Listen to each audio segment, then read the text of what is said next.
ओम विष्णु पुराणाय नमः। श्री विष्णु पुराण चतुर्थ अंश 20वां अध्याय कुरु के वंश का वर्णन। श्री पराशर जी बोले, कुरुपुत्र परीक्षित के जन्म जय, श्युतसेन, उग्रसेन और भीमसेन नामक 4 पुत्र हुए तथा जहनु के सुरथ नामक 1 पुत्र हुआ।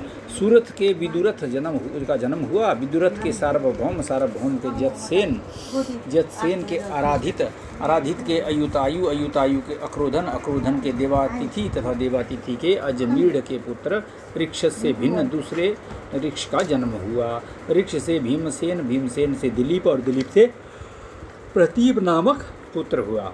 प्रतीप के देवापी, शांतनु और बहलीक नामक 3 पुत्र हुए। इनमें से देवापी बाल्यावस्था में ही वन में चला गया था, अतः शांतनु ही राजा हुआ। उसके विषय में पृथ्वी तल पर ये श्लोक कहा जाता है। राजा शांतनु जिसको अपने हाथ से स्पर्श कर देते थे, वे वृद्ध पुरुष भी युवावस्था प्राप्त कर लेते थे तथा उनके स्पर्श से संपूर्ण जीव अत्युत्तम शांति लाभ करते थे, इसलिए वे शांतनु कहलाते थे। एक बार महाराजा शांतनु के राज्य में 12 वर्ष तक वर्षा न हुई। उस समय संपूर्ण देश को नष्ट होता देखकर राजा ने ब्राह्मणों से पूछा, हमारे राज्य में वर्षा क्यों नहीं हुई? इसमें मेरा क्या अपराध है? तब ब्राह्मणों ने उससे कहा, ये राज्य तुम्हारे बड़े भाई का है, किंतु इसे तुम भोग रहे हो, इसलिए तुम परिवेत्ता हो। उनके ऐसा कहने पर राजा शांतनु ने उनसे फिर पूछा, तो इस संबंध में मुझे अब क्या करना चाहिए? इस पर वे ब्राह्मण फिर बोले, जब तक तुम्हारा बड़ा भाई देवापी किसी प्रकार पतित ना हो, तब तक ये राज्य उसी के योग्य है, अतः तुम इसे उसी को दे डालो, तुम्हारा इससे कोई प्रयोजन नहीं। ब्राह्मणों के ऐसा कहने पर शांतनु के मंत्री अश्मसारी ने वेदवाद के विरुद्ध बोलने वाले तपस्वियों को वन में नियुक्त किया। उन्होंने अतिशय सरलमती राजकुमार देवापी की बुद्धि को वेदवाद के विरुद्ध मार्ग में प्रवृत्त कर दिया। उधर राजा शांतनु ब्राह्मणों के कथनानुसार दुख और शोक युक्त होकर ब्राह्मणों को आगे कर अपने बड़े भाई को राज्य देने के लिए वन में चले गए। वन में पहुंचकर वे ब्राह्मणगण परम विनीत राजकुमार देवापी के आश्रम पर उपस्थित हुए और उससे श्रेष्ठ भ्राता को ही राज्य करना चाहिए, इस अर्थ के समर्थक अनेक वेदानुकूल वाक्य कहने लगे। किंतु उस समय देवापी ने वेदवाद के विरुद्ध नाना प्रकार की युक्तियों से दूषित बातें की। तब उन ब्राह्मणों ने शांतनु से कहा, हे राजन, चलो अब यहाँ अधिक आग्रह करने की आवश्यकता नहीं। अब अनावृष्टि का दोष शांत हो गया है। अनादिकाल से पूजित वेद वाक्यों में दोष बतलाने के कारण देवापी पतित हो गया है। ज्येष्ठ भ्राता के पतित हो जाने से अब तुम परिवेत्ता नहीं रहे। उनके ऐसा कहने पर शांतनु अपनी राजधानी को चले आए और राज्य शासन करने लगे। वेदवाद के विरुद्ध वचन बोलने के कारण देवापी के पतित हो जाने से बड़े भाई के रहते हुए भी संपूर्ण धान्यों की उत्पत्ति के लिए पर्जन्य देव यानी मेघ बरसने लगे।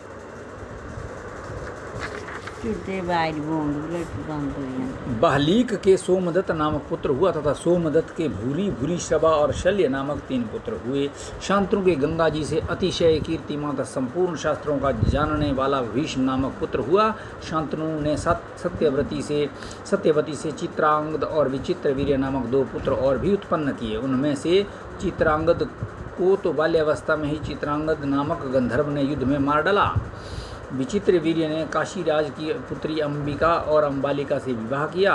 उनमें अत्यंत भोगासक्त रहने के कारण अतिशय खिन्न रहने से ये यक्षमा के वशीभूत होकर अकालहीन मर गया। तदंतर मेरे पुत्र कृष्णद्वैपायन ने सत्यवती के नियुक्त करने से माता का वचन टालना उचित ना जान विचित्र वीर्य की पत्नियों से धृतराष्ट्र और पांडु नामक 2 पुत्र उत्पन्न किए और उनकी भेजी हुई दासी से विदुर नामक 1 पुत्र उत्पन्न किया। धृतराष्ट्र ने भी गंधारी से दुर्योधन और दुशासन आदि 100 पुत्रों का जन्म दिया।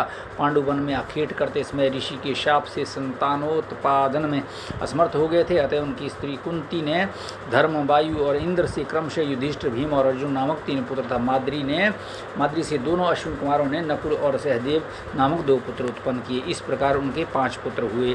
उन 5 के द्रौपदी से 5 ही पुत्र हुए। उनमें से युधिष्ठिर से प्रतिविंध्य, भीमसेन से श्रुतसेन, अर्जुन से श्रुतकीर्ति, नकुल से श्रुतानीक तथा सहदेव से श्रुतकर्मा का जन्म हुआ था। इनके अतिरिक्त पांडवों के और भी कई पुत्र हुए, जैसे युधिष्ठिर से यौधेयी के देवक नामक पुत्र हुआ। भीमसेन से हिडिंबा के घटोत्कच और काशी से सर्वग नामक पुत्र हुआ। सहदेव से विजया के सुहोत्र का जन्म हुआ। नकुल से रेणुमति से निरमित्र को उत्पन्न किया। अर्जुन के नागकन्या लूपी से इरावान नामक पुत्र हुआ। मणिपुर नरेश की पुत्री से अर्जुन ने पुत्री का धर्मानुसार बब्रुवाहन नामक एक पुत्र उत्पन्न किया तथा उसके सुभद्रा से अभिमन्यु का जन्म हुआ, जो कि बाल्यावस्था में ही बड़ा बल पराक्रम संपन्न तथा अपने संपूर्ण शत्रुओं को जीतने वाला था। तदंतर कुरुकुल के क्षीण हो जाने पर जो अश्वत्थामा के प्रहार किए हुए ब्रह्मास्त्र द्वारा गर्भ में ही भस्मीभूत हो चुका था, किंतु फिर जिन्होंने अपनी इच्छा से ही माया मानव देह धारण किया है, उन सकल सुरासुर वंदित चरणाविंद श्री कृष्ण के प्रभाव से पुनः जीवित हो गया। उस परीक्षित ने अभिमन्यु के द्वारा उत्तरा के गर्भ से जन्म लिया, जो कि इस समय इस प्रकार धर्मपूर्वक संपूर्ण भूमंडल का शासन कर रहा है, जिससे भविष्य में भी उसकी संपत्ति क्षीण न हो। इति श्री विष्णु पुराणे चतुर्थ अंशे विंशोध्याय। 21वां अध्याय भविष्य में होने वाले राजाओं का वर्णन। श्री पराशर जी बोले, अब मैं भविष्य में होने वाले राजाओं का वर्णन करता हूँ। इसमें तो परीक्षित नामक महाराज हैं। इनके जन्मजय, श्रुतसेन, उग्रसेन और भीमसेन नामक 4 पुत्र होंगे। जन्मजय का पुत्र शतानीक होगा, जो याज्ञवल्क्य से वेदाध्ययन कर कृप से शस्त्र विद्या प्राप्त कर विषम विषयों से विरक्त चित हो महर्षि शौनक के उपदेश से आत्मज्ञान में निपुण होकर परम निर्वाण पद प्राप्त करेगा। शतानीक का पुत्र अश्वमेध दत्त होगा। उसके अधिसीम कृष्ण तथा अधिसीम कृष्ण के निचकन्नु नामक पुत्र होगा, जो कि गंगा जी द्वारा हस्तिनापुर के बहा ले जाने पर कौशाम्बीपुर में निवास करेगा। निचकनुका पुत्र उष्ण होगा। उष्ण का विचित्र रथ का शुचिरथ का वृषणीमान का सुषेण का सुनीत का नृप का चक्षु का सुखावल का परिप्लब का सुनय का मेधावी का रिपुंजय का मृदु का तिग्म का बृहद्रथ का वसुदान का दूसरा शतानीक का उदयन का अहिनार का दंडपाणी का निर्मित्र तथा निर्मित्र का पुत्र क्षेमक होगा। इस विषय में ये श्लोक प्रसिद्ध है। जो वंश ब्राह्मण और क्षत्रियों की उत्पत्ति का कारण रूप तथा नाना राज ऋषियों से संभाजित है, वे कलयुग में राजा क्षेम के उत्पन्न होने पर समाप्त हो जाएगा। इति श्री विष्णु पुराणे चतुर्थे अंशे 21 अध्याय। 22वां अध्याय भविष्य में होने वाले इक्ष्वाकु वंशीय राजाओं का वर्णन। श्री पराशर जी बोले, अब मैं भविष्य में होने वाले इक्ष्वाकु वंशीय राजाओं का वर्णन करता हूँ।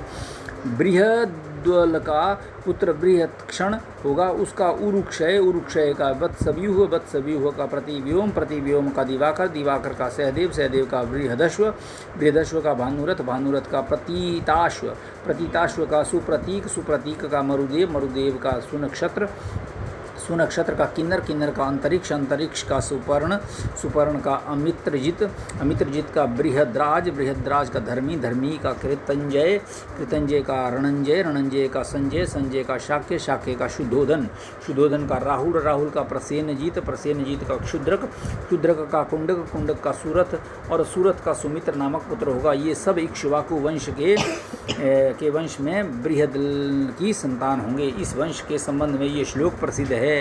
ये इक्ष्वाकु वंश राजा सुमित्र तक रहेगा, क्योंकि कलयुग में राजा सुमित्र के होने पर फिर ये समाप्त हो जाएगा। इति श्री विष्णु पुराणे चतुर्थ अंशे 22 अध्याय। ओम विष्णु पुराणाय नमः।